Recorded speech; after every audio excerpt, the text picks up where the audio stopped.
Hello dear students, good morning all of you.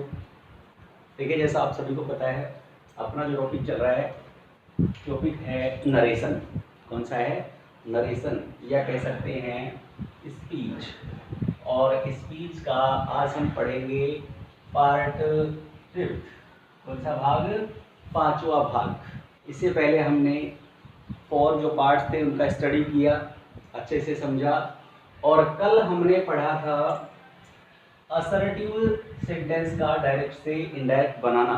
और मैंने बताया था असर्टिव सेंटेंस ऐसे सेंटेंस जिनके माध्यम से स्टेटमेंट को व्यक्त किया जाता है, वो कहलाते हैं कौन से सेंटेंस? Assertive sentence. ठीक है। और स्टेटमेंट में कल मैंने बताया था, स्टेटमेंट 2 प्रकार से व्यक्त किए जाते हैं। कितने प्रकार से? 2 प्रकार से। पहला है अफर्मेटिव, दूसरा है नेगेटिव। तो कल हमने अफर्मेटिव के बारे में स्टडी कर लिया था। आज हम स्टडी करेंगे नेगेटिव सेंटेंस के बारे में। किसके बारे में? नेगेटिव सेंटेंस के बारे में, जो असर्टिव का ही एक भाग है। ओके, तो देखिए, अगर आपका डायरेक्ट स्पीच नेगेटिव सेंटेंस में है तो उसका इनडायरेक्ट स्पीच भी नेगेटिव में ही बनेगा। ध्यान रखें। तो अब स्टडी करेंगे हम नेगेटिव सेंटेंस के बारे में। किसके बारे में? नेगेटिव सेंटेंस के बारे में। तो देखिए बच्चों, पहला एग्जांपल हमारे पास देखा डायरेक्ट स्पीच का। Ritika said I am not working here. तो अब ये हमें जैसा पता है, ये वाला जो हमारा भाग है ये है रिपोर्टिंग स्पीच, और ये वाला जो हमारा भाग है ये है रिपोर्टेड स्पीच। ओके, अब देखिए, जैसे हमारे पास याद रखा है सेड, और प्रीवियस क्लास में आपको बताया गया था कि जब सेड दिया हुआ होता है तो डायरेक्ट से इनडायरेक्ट बनाते समय सेड में कोई चेंज नहीं करना है। तो कैसे? रितिका सेड कंजक्शन और कनेक्टिव वर्ड के रूप में असर्टिव सेंटेंस में हम किसका यूज करते हैं? दैट का यूज करते हैं। और पहचान मैंने असर्टिव सेंटेंस की आपको कल बता दी थी कि ऐसे सेंटेंस जो सब्जेक्ट से शुरू होते हो और फुल स्टॉप से एंड होते हो, तो वो कौन से सेंटेंस होते हैं? असर्टिव। और असर्टिव के 2 पार्ट्स के बारे में आपको बताया गया, एक होता है अफर्मेटिव, दूसरा होता है नेगेटिव। ओके, तो अब देखिए कैसे बनाना है। रितिका सेड दैट, अब यहां हमारे पास क्या आ गया? आई कौन सा पर्सन है? First person. और फर्स्ट पर्सन जैसा आपको 123 के पैटर्न के आधार पर समझाया गया था, फर्स्ट पर्सन हमेशा रिपोर्टिंग स्पीच के सब्जेक्ट के अनुसार चेंज होता है। तो हमारे पास क्या आ रहा है यहाँ? रितिका। और जैसा आपको पता है रितिका फीमेल जेंडर को इंडिकेट करता है, इसलिए हम यहाँ इसको सी के परिवार के अनुसार चेंज करेंगे।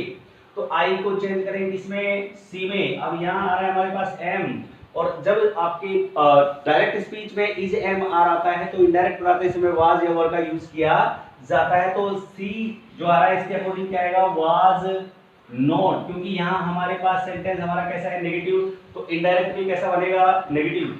She was not working here. Here जो है वो एक एडवर्बियल फ्रेज है, एक एडवर्ब है, और इसको हम इनडायरेक्ट बनाते हैं समय किसमें चेंज करेंगे? देयर में। तो देखिए, एक एक 1 बाय 1 करके सारे कंसेप्ट आपके क्लियर करवाए जा रहे हैं।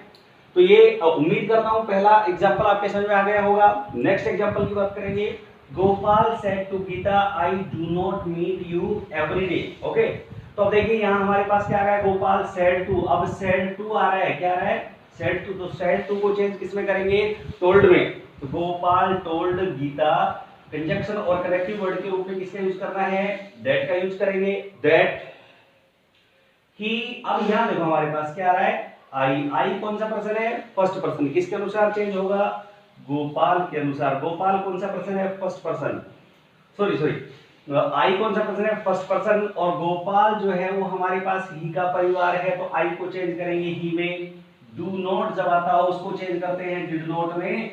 और मीट यहाँ फर्स्ट फॉर्म है तो यहाँ भी फर्स्ट फॉर्म आएगी। और यू को चेंज करेंगे, जो सेकंड पर्सन होता है ऑब्जेक्ट के अनुसार बदलता है। ऑब्जेक्ट हमारे पास कौन है? गीता। किसका परिवार? सी का परिवार। और कल जैसा बताया था आपको कि जब जब यू जो है मीट के बाद आए तो यहाँ ऑब्जेक्टिव फॉर्म में होगा। कौन सी फॉर्म में होगा? ऑब्जेक्टिव फॉर्म में होगा। तो यहाँ हमारे पास गीता जो है वो सी का परिवार, और सी की ऑब्जेक्टिव फॉर्म होगी हर। तो यू को हमने चेंज कर दिया किसमें? हर में। और एवरीडे को रखेंगे एवरीडे में। तो इस तरह से यहाँ तक आपके समझ में आ गया होगा। नेक्स्ट हम बात करेंगे इंपॉर्टेंट फैक्ट्स के बारे में। कई बार क्या होता है कि हमारे पास रिपोर्टिंग स्पीच वाला पार्ट दिया हुआ होता है, ठीक है, और रिपोर्टेड स्पीच में सेकंड पर्सन आ जाता है, क्या आ जाता है, सेकंड पर्सन, लेकिन रिपोर्टिंग स्पीच में ऑब्जेक्ट नहीं होता है। तो ऐसी कंडीशन में हम यू को किसके अनुसार चेंज करते हैं, तो इसके लिए मैंने साफ साफ नोट डाल के समझा रखा। देखिए, यदि रिपोर्टेड स्पीच में सेकंड पर्सन, और सेकंड पर्सन कौन होता है, यू दिया हो, और रिपोर्टिंग स्पीच में ऑब्जेक्ट नहीं हो, क्या नहीं हो जी, ऑब्जेक्ट, बड़े ध्यान से समझना, नहीं हो तो इनडायरेक्ट बनाते समय फर्स्ट या थर्ड पर्सन, सेकंड तो दिया हुआ ही होता है इसलिए सेकंड का भी नहीं मानना है, फर्स्ट या सेकंड पर्सन को ऑब्जेक्ट मान लिया जाता है, अपनी तरफ से आप मान लेंगे कौन सा पर्सन है, फर्स्ट या थर्ड पर्सन। देखिए कैसे, students said we are telling you a story now. अब ये देखो सर, यहां हमारे पास सेड आ गया, ऑब्जेक्ट दे नहीं रखा है, अब यहां हमारे पास क्या आ गया, यू, और यू जैसा आपको पता है ऑब्जेक्ट के अनुसार चेंज होता है, लेकिन हमारे एग्जांपल में तो ऑब्जेक्ट है ही नहीं, तो ऐसी कंडीशन में ये वाला जो नोट है इसके अकॉर्डिंग आपको क्या करना है, फर्स्ट या कह सकते हैं थर्ड पर्सन को ऑब्जेक्ट मान लिया जाता है, तो अब यहां मानना है।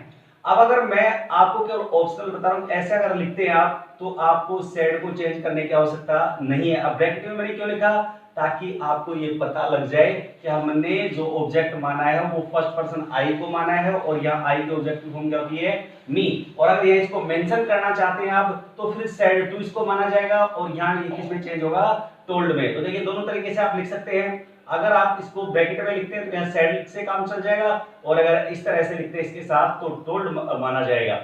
अब यहाँ कंजक्शन के रूप में हम किसका यूज करेंगे, दैट का। अब यहाँ हमारे पास क्या आ रहा है, वी, कौन सा पर्सन है, फर्स्ट पर्सन, किसके अनुसार चेंज होगा, सब्जेक्ट के अनुसार। सब्जेक्ट कौन है, स्टूडेंट्स, और स्टूडेंट्स जैसा आपको पता है प्लूरल होता है, और प्लूरल जो होता है उसमें थर्ड पर्सन दे को माना जाता है, तो यहाँ वी को चेंज हम किस में करेंगे, दे में, दे, इज एम आर को किस में चेंज करते हैं, वाजवर में, वर, टेलिंग, टेलिंग। अब यहाँ हमारे पास क्या आ गया, यू, कौन सा पर्सन है, सेकंड पर्सन, किसके अनुसार चेंज होगा, ऑब्जेक्ट के अनुसार। ऑब्जेक्ट हमने किसको माना है, आई के परिवार में से मी को, ओके। तो अब यहाँ हमारे पास यू जो है ऑब्जेक्टिव फॉर्म में है, और आई की ऑब्जेक्टिव फॉर्म मी होती है, तो यहाँ पे यू को हम चेंज किसमें करेंगे, मी में, मी ए स्टोरी, और नाउ को चेंज कर देंगे किसमें, देन में। यहाँ जो नाउ आ रहा है इसको चेंज करेंगे किसमें, देन में। तो इस तरह से ध्यान रखेंगे कि अगर आपसे ऐसा कोई सेंटेंस पूछ लिया जाए जिसमें रिपोर्टेड स्पीच पे सेकंड पर्सन दे रखा हो और रिपोर्टिंग स्पीच में ऑब्जेक्ट नहीं दिया हुआ हो, तो इस पैटर्न पे आपको फर्स्ट और थर्ड पर्सन को ऑब्जेक्ट क्या करना है, मान लेना है, और इस तरह से दोनों तरीके से मेंशन उसको आप कर सकते हैं, ओके। अब देखिए हमारा सेंटेंस का अगला जो प्रकार है वो शुरू होता है, और अगला हमारा जो प्रकार है असर्टिव के बाद हम आज स्टडी करेंगे इंटेरोगेटिव सेंटेंस। कौन से sentence, interrogative sentence. Interrogative sentence के भी दो भाग होते हैं, अर्थात इंटेरोगेटिव सेंटेंस भी दो प्रकार के होते हैं। कितने प्रकार के, दो प्रकार के। एक होता है एचवी टाइप और दूसरा होता है डब्ल्यूएच वर्ड टाइप, ओके। अब एचवी टाइप इंटेरोगेटिव सेंटेंस में हमें कौन कौन से चेंज करने हैं, जरा सा स्टार्ट कर देते हैं, आप नेक्स्ट क्लास में अच्छे से पढ़ेंगे इसको। HV type interrogative sentence, HV type interrogative sentence में सेड या सेड टू को आपको किसमें चेंज करना है, आस्क में, किसमें, आस्क में। और अगर कंजक्शन की बात करें तो इससे पहले असर्टिव सेंटेंस में हम कंजक्शन के रूप में दैट का यूज करते थे, लेकिन एचवी टाइप इंटेरोगेटिव सेंटेंस में कंजक्शन के रूप में हमें किसका यूज करना है, इफ का, या फिर कह सकते हैं वेदर का। मोस्टली किसका यूज होगा, इफ का। और यदि आपके पास आपसे ऐसा क्वेश्चन पूछा जाए जिसमें दो ऑप्शन में से एक को सेलेक्ट करना हो, तो उस कंडीशन में आपको कंजक्शन के रूप में किसका यूज करना है, वेदर का करना है। तो दोनों का इनका डिफरेंस आपको समझ में आ गया होगा। कल हम इसका स्ट्रक्चर पढ़ेंगे और किस तरह से डायरेक्ट से इनडायरेक्ट बनाया जाता है ये आपको समझाया जाएगा। उम्मीद करता हूँ अच्छे से समझ में आ रहा होगा आपको। Okay, bye.